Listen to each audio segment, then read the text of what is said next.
માતૃભાષાના TAT pass ઉમેદવાર કલ્પેશ સોલંકી તેમજ ઉમેશ દવે, આપ સૌનું સ્વાગત છે। આપણે ત્યાં આઝાદી પછી અંગ્રેજી ભાષાનું મહત્વ સતત વધતું રહ્યું છે। વ્યવહારની અને વહીવટની ભાષા પણ રાષ્ટ્રીય અને આંતરરાષ્ટ્રીય કક્ષાએ અંગ્રેજી બની ગઈ છે અને સમાજમાં પણ જોવા મળતું હોય છે કે અંગ્રેજી બોલનારા લોકોને થોડું રિસ્પેક્ટથી જોવામાં આવતા હોય છે, વિદ્વાન માનવામાં આવતા હોય છે, પરંતુ કોઈ પણ ભાષા છે એ કમ્યુનિકેશનની, પ્રત્યાયનની, વ્યવહારની એક કડી છે। વાત કરીએ શિક્ષણની, તો ગુજરાતી ભાષામાં શિક્ષણની શું સ્થિતિ છે એ માટે આપણે ઉમેશ દવે પાસે જઈએ। ગુજરાતમાં ગુજરાતી ભાષાનું પ્રાથમિક શિક્ષણની શું સ્થિતિ છે ઉમેશભાઈ?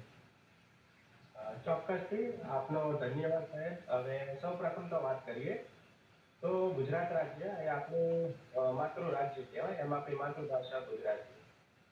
પ્રશ્ન અને ઘણા એવા પક્ષો સાથે આજે વાત એવી કરવી છે કે આપણે ગુજરાત રાજ્યમાં રહીએ છીએ અને ઘણા વર્ષોથી આપણે જોઈએ છીએ કે ધોરણ 10 અને 12માં બોર્ડની પરીક્ષામાં માતૃભાષામાં ઘણા વિદ્યાર્થીઓ નપાસ થાય છે। સિવાય કે તમે અમદાવાદ, ગાંધીનગર, વડોદરા, સુરત, ભાવનગર, જુનાગઢ સારા સારા જિલ્લા તમે છોડી દો, બાકીના જિલ્લાઓમાં છેવાડાના ગામડામાં આપણે જ્યારે જઈએ છીએ ત્યારે પ્રાથમિક શિક્ષણ હોય, માધ્યમિક શિક્ષણ હોય કે ઉચ્ચતર માધ્યમિક શિક્ષણ હોય, ઘણા એવા બાળકો છે જેમને માતૃભાષામાં લખતા, બોલતા, વાંચતા આવડતું નથી।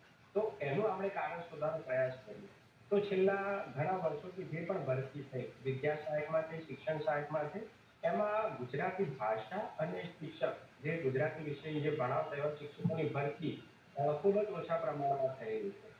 તો ગુજરાત રાજ્યમાં ગુજરાતી ભાષાને આપણે જીવાડવી હશે તો એને પૂરતી પ્રમાણમાં જે નવી રાષ્ટ્રીય શિક્ષણ નીતિ છે એ પ્રમાણમાં એની 100% મહેકમ મુજબ ભરતી થાય, જેના કારણે શું થશે કે ગુજરાતી ભાષામાં સારું શિક્ષણ મળી રહેશે।